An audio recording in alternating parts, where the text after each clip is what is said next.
The Living Zen-podcast is a gift from the members and associates of the Victoria Zen Centre to you. If you enjoy it, please be sure to let your friends know about Living Zen. If you'd like to support our community, here are a few ways that you can do it. Download the Living Zen podcast app for iPod, iPhone, or Android.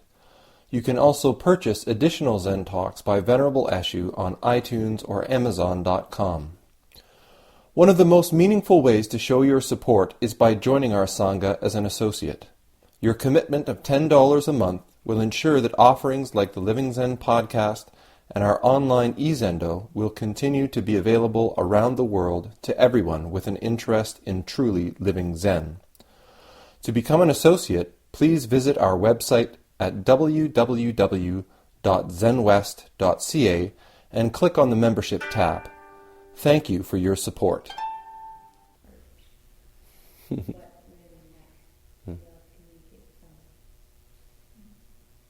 thank you all. We will have another round of tea, and we have a few minutes for questions and responses from the other, or discussion. Anyone else is good enough? Please. Let's talk about the clothes. Yes. They are slightly different, a bit different. Like, what do they signify? Enlightenment. Oh yeah? No, they're all sort of, one moment. First of all, I had to notice that your earrings are actually like basically our logo, the Zen Center's logo.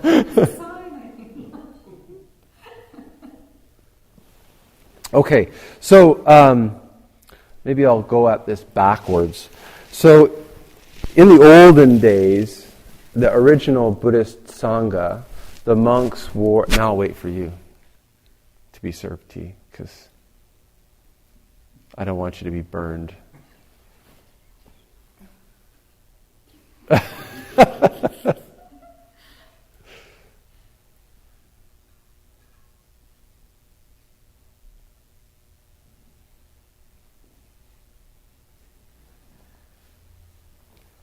So, in the olden days, monks wore full-sized, like a sheet, basically, made of sewn together pieces of discarded cloth. So just rags that were sewn together. And in India, that was plenty to wear. And then as Buddhism traveled from India into northern China and the climate changed, the culture also changed, because in India, Buddhist monks basically begged for a living. And in Confucian China, that was not a very good way to make a living, because no one would give you anything. So they started farming. And so as the lifestyle of the monks changed, sort of the garb changed. So like this is where a lot of this stuff comes from. And that's why it's like a bonsai. It's like a miniaturized version of the original patchwork robe. And so the monks wear these rakusu, it's called. Rakusu. It's the name of the robe is a kashaya in Sanskrit, and this is rakusu, which is Japanese, which just means a small kasaya. As monks, we also have big ones that we wear for ceremony.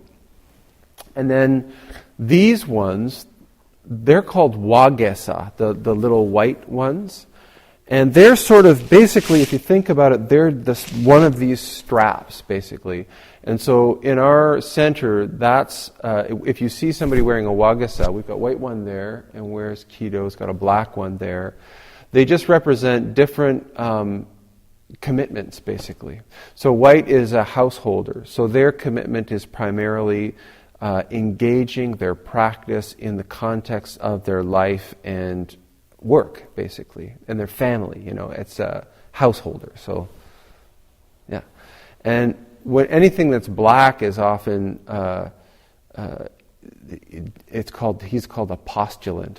So he's sort of discerning whether he wants to become an elder, which is sort of a lay clergy, or a monk, which is a clergy. And so the red is abbot, and so I get the red one. Yeah, it's a long-winded answer. Yeah. You'll find that I do those a lot. Any other questions? Are you growing a beard? Or okay. 3.5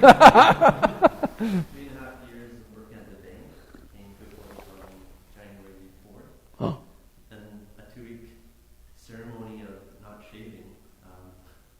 Had her mom and dad commenting on that, of course. So it was nice to see the change, and it was just a big choice coming the new year. Mm-hmm.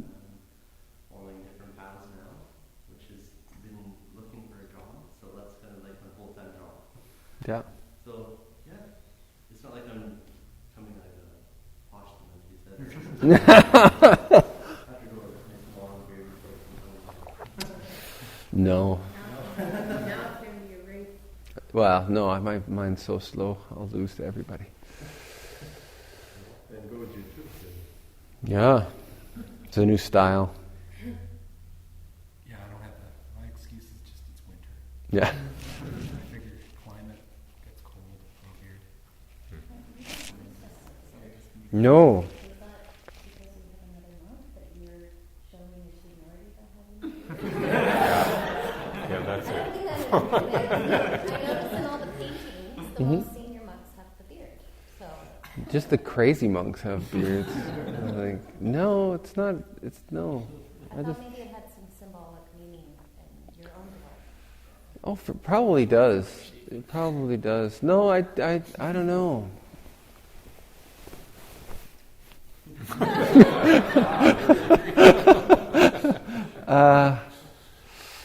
I don't know. This gets way too psychological. We can talk about that. Yeah, it's I thought it was like personal one of the information. road questions where it had like a rule, you have to grow a beard at this part. No, there's no rules like that. There's no rules like that. In fact, in some ways, it's a real violation because it's way too long already. But that's kind of why I like it. I'm a rebel. Yeah. Actually, I have a question. Yeah. It's not about beard theory though. Okay. Or maybe it is. But you gave a great talk some time back about the fish hooks and the triggers and how we can watch them going past and want to make that decision to not bite, but then we do. Mm. And my question was, can you ever get to the point where you don't bite? Sure. Or is it just you're doomed? No, not at all. I What? started to see the fish hook, so I'm just at the point now where I can see it as a fish hook, but I still bite it. Yeah. No. I made the decision not to, and it doesn't work. Absolutely, you can, and there would be no point to practice if you just sort of like. And I always like talking about this in sort of classical terms because when the Buddha talked about this, the term is revulsion. So what has to happen for transformation to really start in practice? You have to reach the point of revulsion, and what that means is that. So just to sort of give a description for those people who weren't here during that talk, what I was talking about was practice isn't something that's instantaneous where you just suddenly sort of go, oh, that's how it is, and sort of like everything changes from there. Sometimes it is, but most of the time it is a matter of a sort of deepening awareness. So sometimes we have a habit pattern or a affinity for something that we have come to, well, first of all, we come to understand it isn't all that helpful, the outcome of that habit or that affinity. And then we start to deepen our awareness and we start to be able to see when that potentiality starts to sort of arise. And at first, it's like when it pops up or when it arrives, we are able to start to say, oh, there it is, right? But we still do it, or we still go after it, or whatever. And then as we continue to practice, we start to be able to see it coming. Like we start to be able to see it sort of farther away, saying, oh no, this is going to start to happen, and I don't really want it to happen, and this leads to nowhere good. But even then, 9 times out of 10, we're still, it's coming, and I don't want to do it, and here it comes, and there it is, and no, here I go, oh damn, And the awareness component is so important because when we don't have that awareness component, we just repeat it over and over and over again. And our consciousness of it and its consequences is so brief that there's no reason for us to really change. And so in practice, what starts to happen is that the sphere of our awareness of the causes and conditions that bring this about, as well as the sort of outcomes and consequences, really expands. And so even though there's still this tremendous momentum that we're going, like the whole time, it gets to the point where the whole time we're going, not going to do it, not going to do it, not going to do it, I'm doing it, oh, why did I do it, why did I do it, why did I do it? And then it comes to the point where sort of you can no longer escape it. It's there all the time. And what starts to arise is what I was talking about, the Buddha called revulsion, where it's like, I can't do this anymore. I cannot do this anymore. I have to find another way of doing this. And so from the moment that arises, it's no longer like, oh dear, it's like I can't do that anymore. And that's when transformation really starts to happen. We get into these habits. We have these preferences because they work. At some point in our lives, that was a comfortable choice that seemed to have a function. And so we repeat that and repeat that and repeat that. And so we start to have this path that becomes the known. And outside of the known is the unknown. And the unknown is terrifying. Even if it's better than the known, it's unknown, so it's bad. And so it's not until we're so totally repulsed by the known that we're willing to take a risk with the unknown. And sometimes it fails. Sometimes the alternate we pick to our known terrible thing is really bad. But once you sort of step out of the known once, it becomes a lot easier to sort of jump off over and over again. So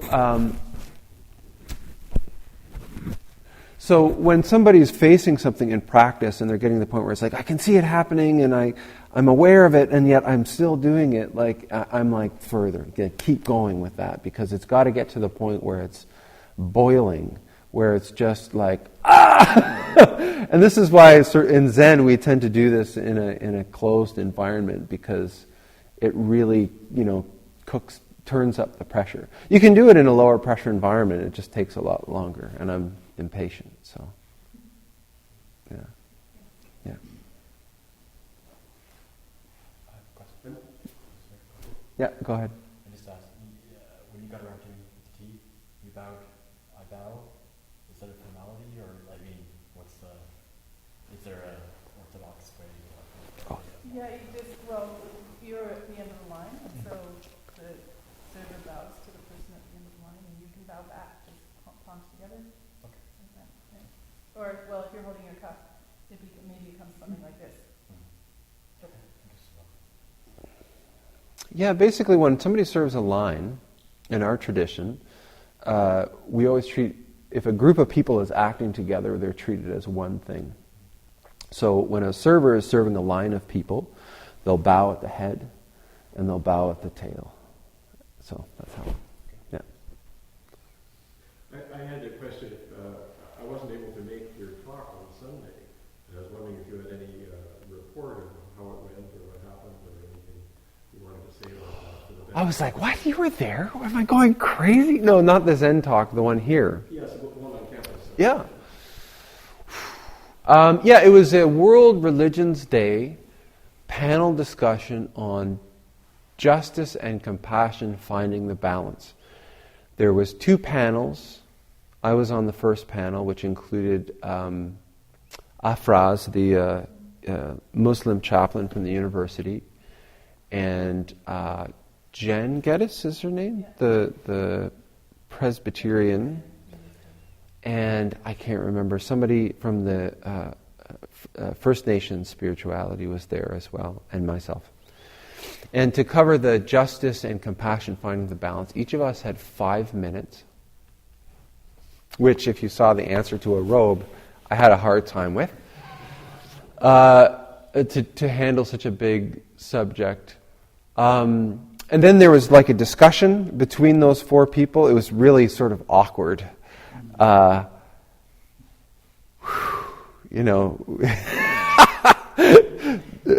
to be sort of floating questions. So I just figured I'd ask other people a lot of questions so that I wouldn't have to answer too much. Oh, good. So I asked a question to Afraz about Sharia law and what that was all about, and if I could give him a magic wand, what would he do? So just, and then it was nice. I always have a really hard time in multi-faith environments. I used to do the chaplaincy here before I passed the baton to Soshin. But I always find it sort of awkward and difficult sometimes because it often feels like an odd man out because there's sort of, it's like at this particular event, all theist. And so there are certain things that like all but one will agree on, and so they'll say, we're all children of God, and I'm like, all right. So it's always very challenging, and so I think it's a very good exercise for me to go and do those things.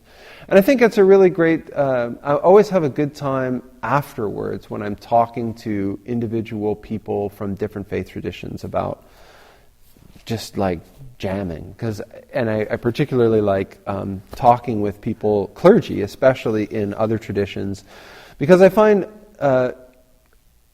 like a lot of the sort of marketing disappears. It's like they're looking at me and they're going, I don't see a convert here, and I'm looking at them going, I don't see a convert there, and we can actually have a conversation about what it's like, and oftentimes it's about how are your kids doing, and very human stuff, and I find that kind of nice. So, how's that as a report? It was a fun time. Will it be published online? I think it'll be somewhere. They had me sign every kind of waiver you can imagine, video waiver and recording waiver and photo waiver, and I said, "Do you know me? Go ahead." I got a calendar I can... No.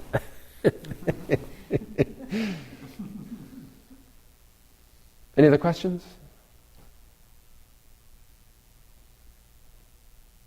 Well, maybe we'll wrap it up. Thanks for listening to the Living Zen podcast. If you follow Living Zen through iTunes, I would very much appreciate it if you would take a moment to let me know what you think about it by rating or reviewing the podcast, so that new listeners can also hear what you have to say. Thank you for your time and for your support.